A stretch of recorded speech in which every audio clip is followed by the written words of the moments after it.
பேர் தீபலட்சுமி. நான் தேனியிலேருந்து வரேன். எனக்கு இங்கே இடிஐ நான் இன்ஸ்டாகிராமில் தான் நானும் பார்த்தேன். நான் தேனியிலேருந்து வரேன், ஒரு பையனை கூட்டிகிட்டு வரேன், சின்ன பையன் இருக்கான், அவனையும் கூட்டிகிட்டு வருவேன்னு சொன்னேன்.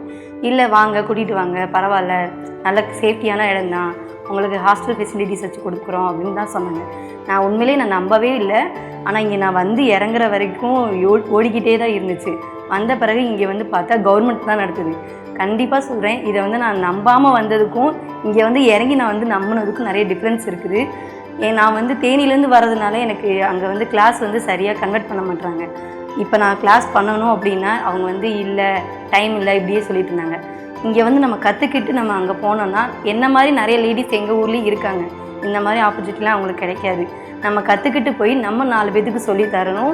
எல்லா லேடிஸும் வீட்டிலேயே இருக்கக்கூடாது. நம்மளை மாதிரி ஒரு சின்ன ஸ்மால் பிஸ்னஸ் வீட்டிலேருந்து பண்ணணுன்றதுக்காண்டி தான் என்னோடய அச்சீவேவும். நான் நிறைய விஷயங்கள் பார்த்துருக்கேன். ஆனால் இங்கே நான் ஒவ்வொரு டவுட்ஸு கேட்கும்போது மேம் கரெக்டாக சொல்லி கொடுக்குறாங்க. இது மட்டும் இல்லாமல் நம்மளுக்கு என்னென்ன டவுட் இருக்கோ அது எல்லாமே கிளியர் பண்ணுறாங்க. ஹாஸ்டலுமேவும் எல்லாமே நீட்டாக இருக்குது. சாப்பாடுமே நல்ல குறை இல்லாமல் கொடுத்துட்ருக்காங்க. வேறு என்ன வேணுமோ, என்ன டவுட்ஸ் வேணுமோ கிளியர் பண்ணுறதுக்கு மேம் கரெக்டாக சொல்கிறாங்க. எங்களுக்கு காஸ்ட்டு பற்றி தெரியாது, இந்த ப்ரைஸ் இதுதான் பண்ணணுன்றதும் தெரியாது. மேம் ஒரு ப்ரௌனி அப்படிங்கிறத பண்ணோன்னா இது எவ்வளோக்கு விற்கலாம் அப்படிங்கிற வரைக்கும் கரெக்டாக சொல்லி கொடுக்குறாங்க. பிஸ்னஸுக்கு என்னென்ன தேவையோ அது ஃபுல்லாமே அவங்களே பண்ணி கொடுக்குறாங்க. சர்டிஃபிகேட் இல்லாமல் அதுக்கப்புறம் லோனுக்கு எல்லாமே தேவையான பண்ணி கொடுக்குறாங்க. நீங்களும் நினச்சிங்கன்னா எல்லோரும் வீட்டில் சும்மா இருக்காமல் நம்ம ஆட் என்ன போடுறாங்களோ பாருங்கள். கண்டிப்பாக அதை யூஸ்ஃபுல்லாக யூஸ் பண்ணுங்கள்.